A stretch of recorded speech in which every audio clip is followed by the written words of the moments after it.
You're listening to Stealing from Wizards, Volume 2, Burglary, by R.A. Consul.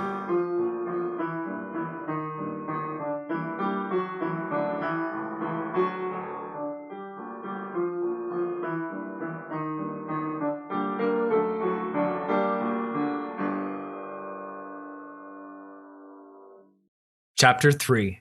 A Wolf in Uniform.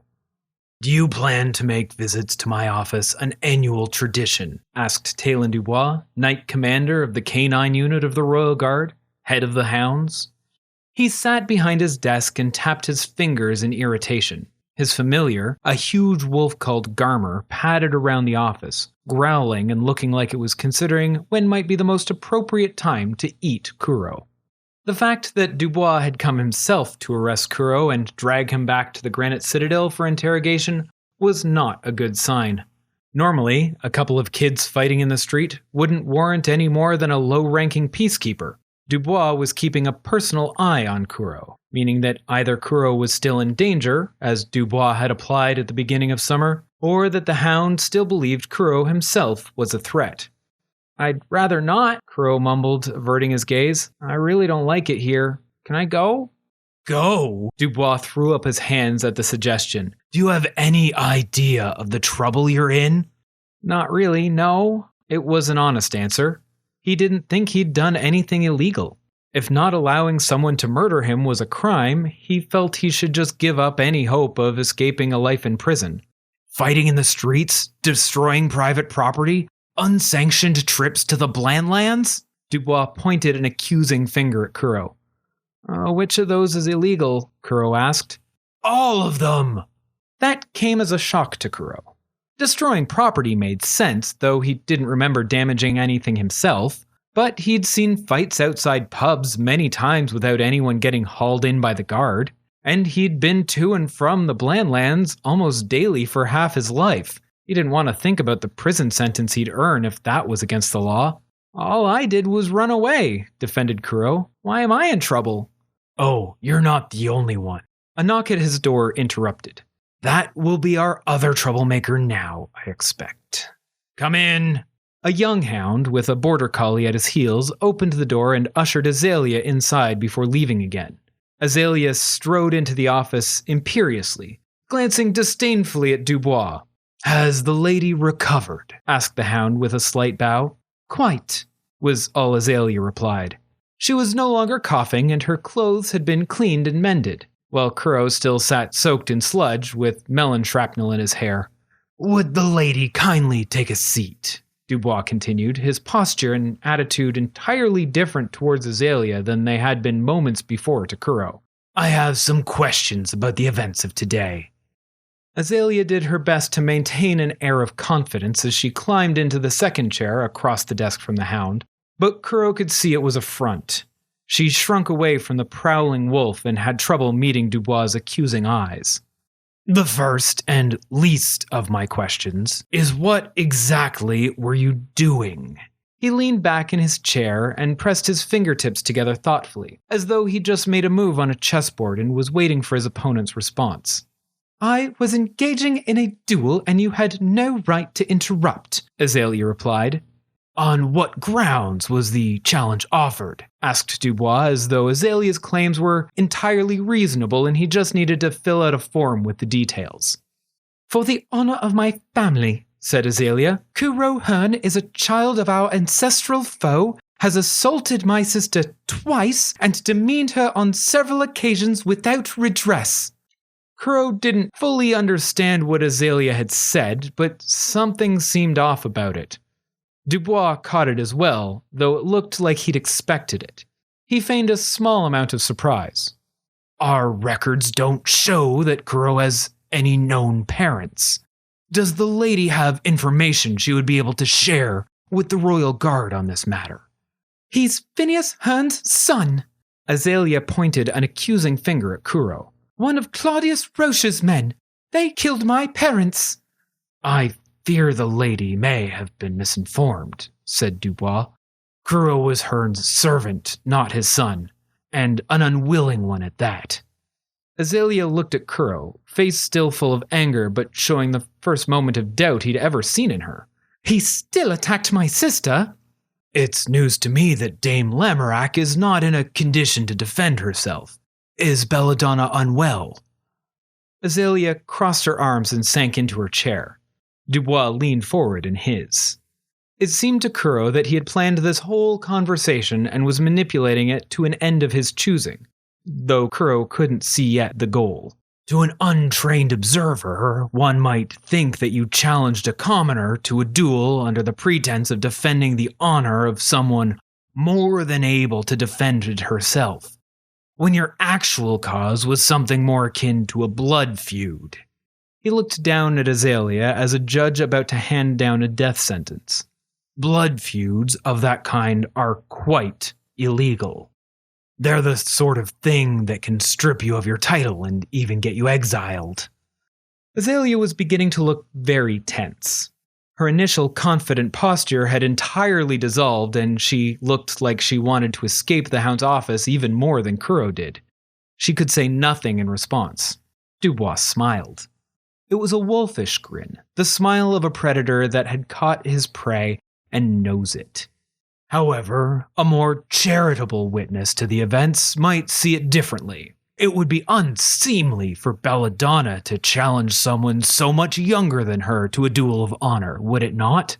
It would be unbearable for a family of knights to carry the strain of those insults. But she could not possibly claim honor in challenging Kuro herself, could she? So the duty must fall to you. Azalea straightened and looked back at the Hound in confusion. Kuro wasn't confused, or even surprised. Dubois had done the same thing to him the year prior. He'd known everything he'd needed to before the conversation had even started. He walked her into a trap, snapped it shut, and was now offering her a narrow avenue of escape. What Kuro didn't know was why he was still in the room. He didn't imagine Dubois would have kept him present without a reason. Dubois did not keep him wondering long. It would save a lot of trouble if the chaos you caused was done in the course of a legitimate duel. Any damages would just have to be paid for by whoever caused them, rather than being criminal offenses. Also, the exit to the Blandlands might be considered a clever strategy in a duel rather than a legal issue. Dubois now shifted his attention entirely to Kuro. You did accept the duel, didn't you?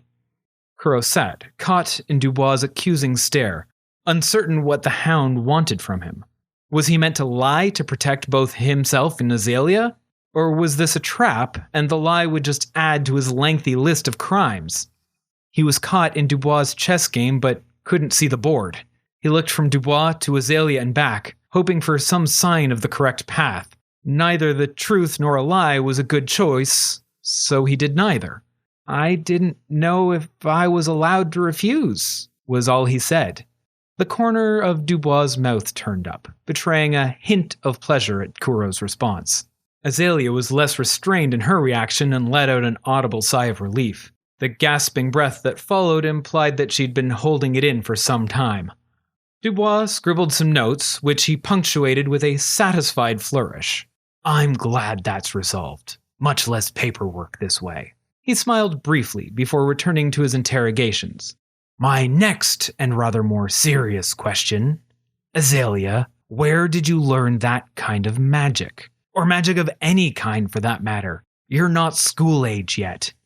Nowhere, replied Azalea, her momentary relief snatched from her. Really? Dubois looked a little bit eager to hear whatever Azalea could say that might explain her remarkable abilities. That explanation was not forthcoming, however. She squirmed under Dubois' gaze and tried to hide behind her own hair. The lengthy, uncomfortable silence gave Kuro a chance to reflect on Azalea's magic. She had hurled lightning and fire around pretty well. She was much better than Kuro, and she hadn't even been to school. He was annoyed at her for that. He'd spent a whole year trying and failing to master basic evocation, and she was doing it easily even while running. How could she have learned it if not taught?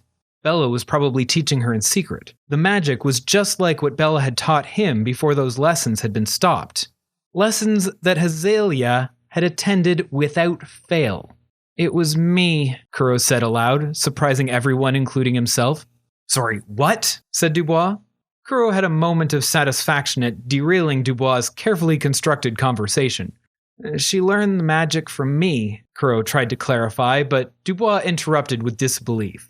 Not to insult you, Kuro, but your talent with evocations is still developing.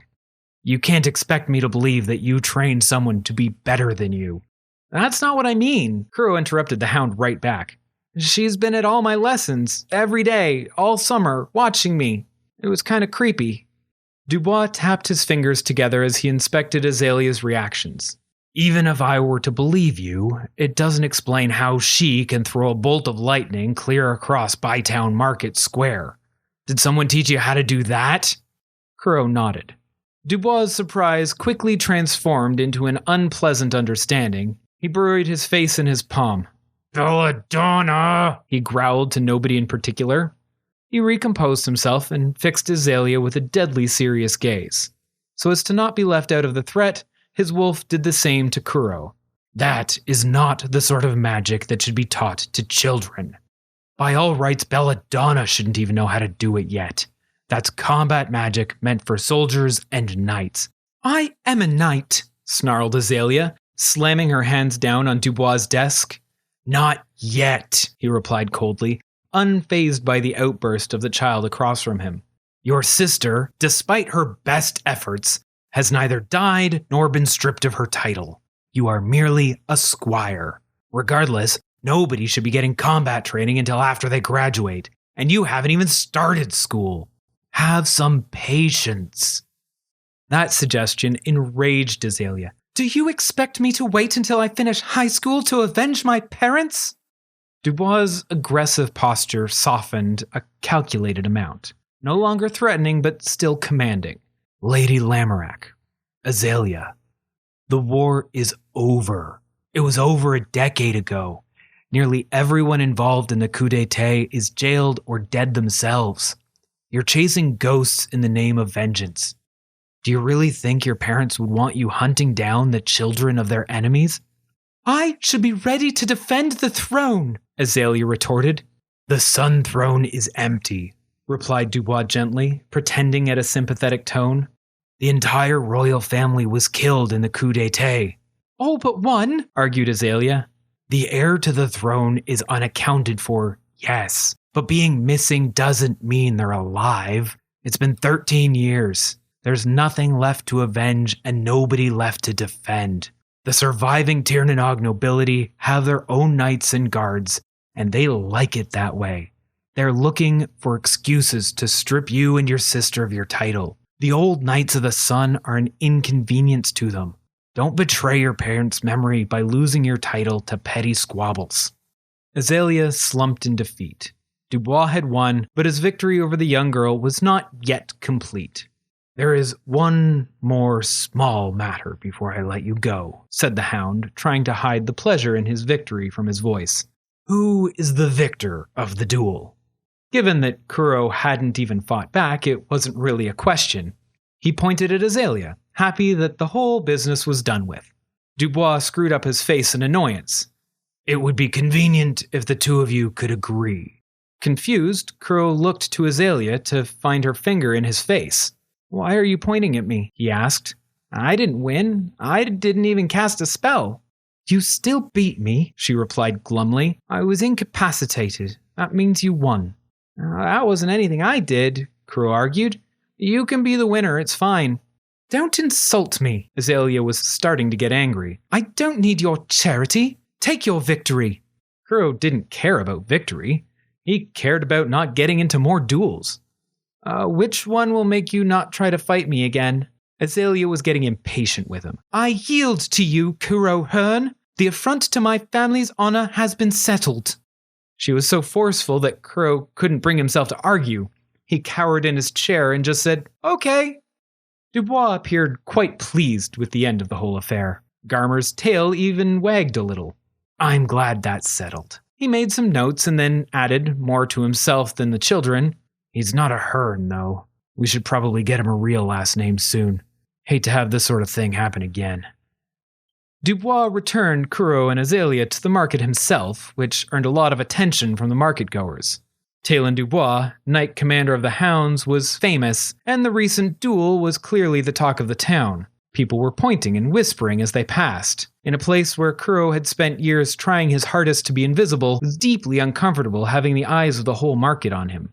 If it weren't for Garmer loping at his side, he probably would have bolted. Trapped as he was, however, the unpleasant situation presented an opportunity. Kuro gathered his courage to ask a question that had been eating away at him all summer, which he had no way to answer without the Hound's help. "How is Miss Crawley?" he asked. His favorite teacher had fought to rescue Kuro from Phineas Hearn, and in doing so she had exposed her former association with the man. That had gotten her arrested, and Kuro couldn't help but feel responsible for that.